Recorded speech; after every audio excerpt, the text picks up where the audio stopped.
This is the story of Sta Prest. In 1977, in Wickford, Essex, a band was formed with all the ingredients to take the UK music scene by storm. The first wave of punk was coming to an end. Change was afoot as Thatcher took office and the mod revival was sweeping the nation's capital. Before bands like The Jam and the Lambrettas rose to prominence, one band were poised to be the next big thing. With a sharp look and a sound crafted from the ashes of the London punk and new wave scene, Sta Prest were at the crest of a wave that would sweep the nation, pushing bands like The Jam to superstardom. With a following known as the Plunder Squad, it was in fact the band that were plundered behind the scenes by bad management, and as the recording deal of a lifetime slipped through their fingers, Sta Prest missed the boat. This is the story of the biggest band that never was, as told by the man that was there. This is Sta Prest. School days, the make of the world. School days, now there's so much to tell. So much to tell, so much to tell, so much to tell.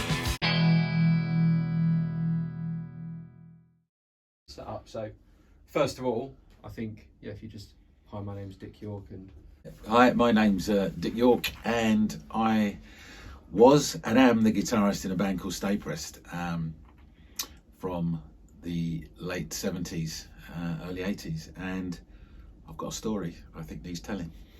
So tell me a little bit about Sta Prest and how they came to be. Well, I went to Beauchamp School in Wickford, and we had some really cool geezers turn up at the school in the sixth form called Bob Kingston, who played with Temple Tudor in the end, and Ray Kingston, his brother, who was the coolest guy in the world, I think, possibly.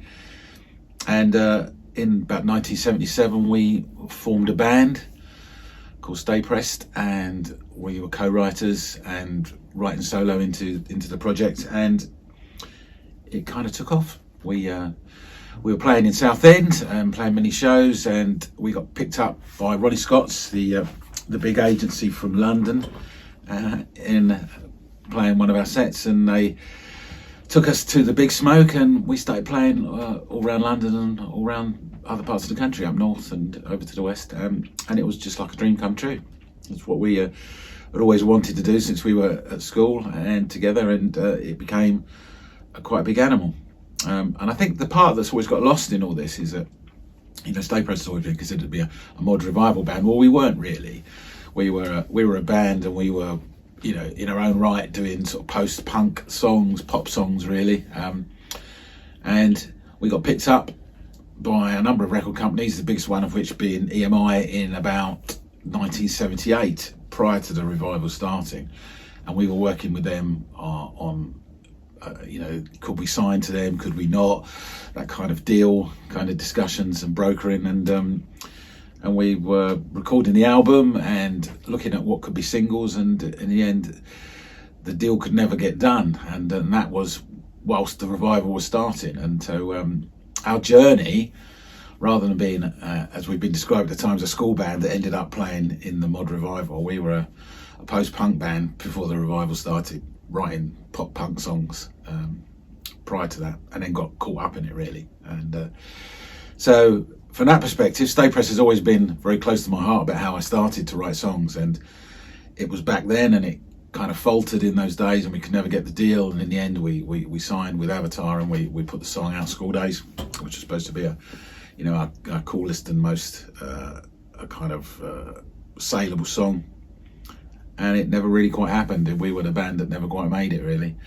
Sort of a theme of my life. And we kind of went off and did our thing, went off into different bands, but Sta Prest as a project for me is never finished.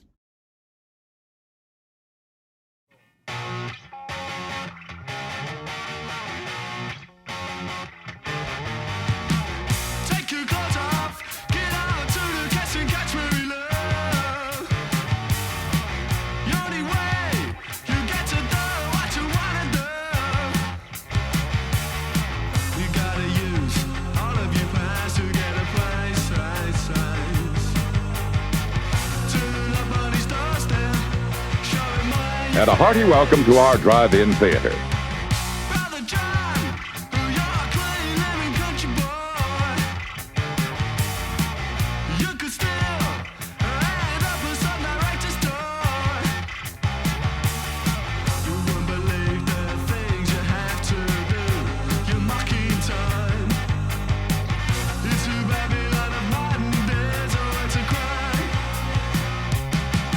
In Hollywood, die famously. In Hollywood, it's a place to be,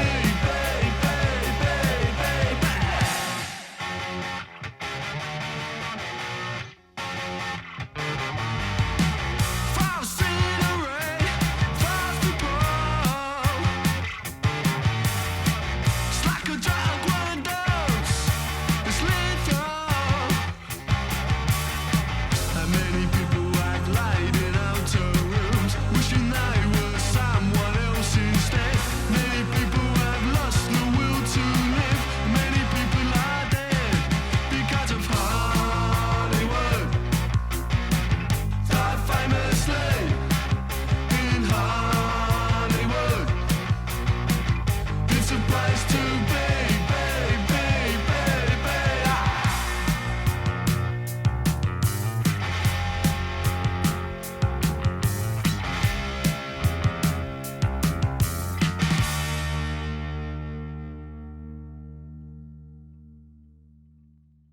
All right, in about 1977, when we formed the band, we wrote about 12 songs for, you know, what we consider to be the album, and we played those at our live shows.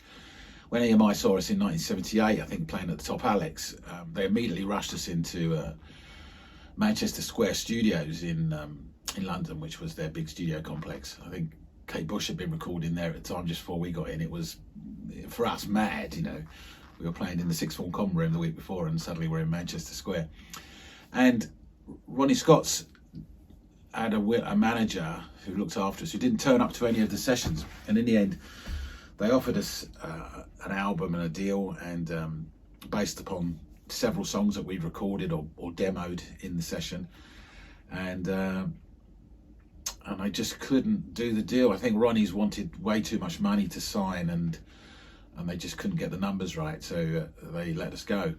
And those songs sat in the EMI Abbey Road archive for almost 40 odd years, until just before Christmas 2020, I believe. They gave me access to it, and I would thank EMI and Warner Brothers for allowing me to have access to the songs. And out of that, there are two songs you may have heard. I think one definitely, called Hollywood, which was written by Ray Kingston, and which has been on Facebook.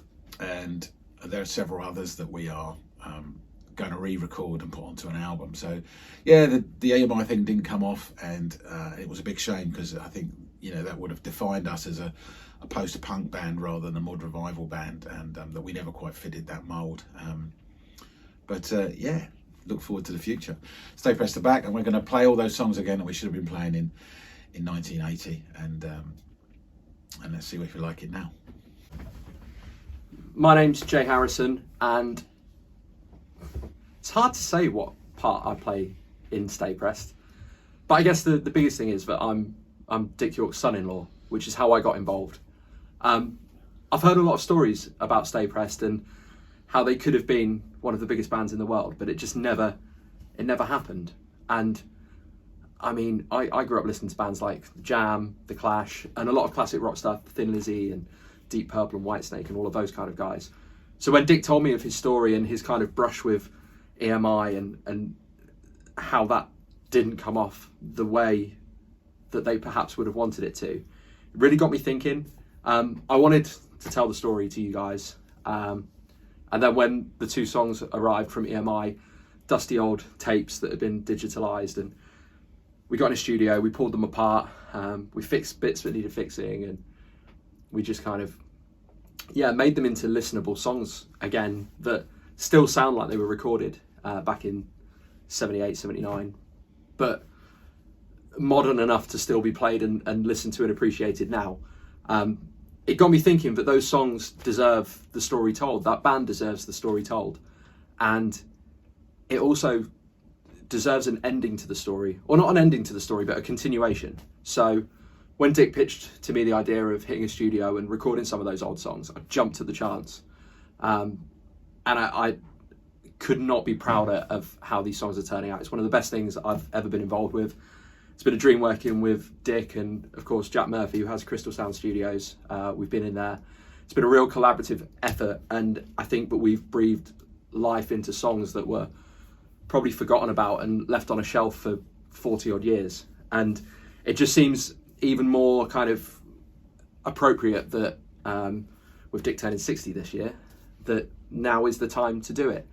Now is the time to reflect back on those years and what could have been. And hey, you're never too old, and it's never too late. So these songs will see the light of day. So stay pressed to come in.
Sta Prest as a project for me is never finished, and the exciting thing is that it's back.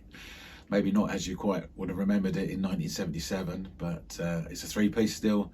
and it's still the kind of same kind of songs we wrote in those days, and it's going to be an exciting project for 2022. So you may hear us again, see us again, and I hope you'll enjoy it.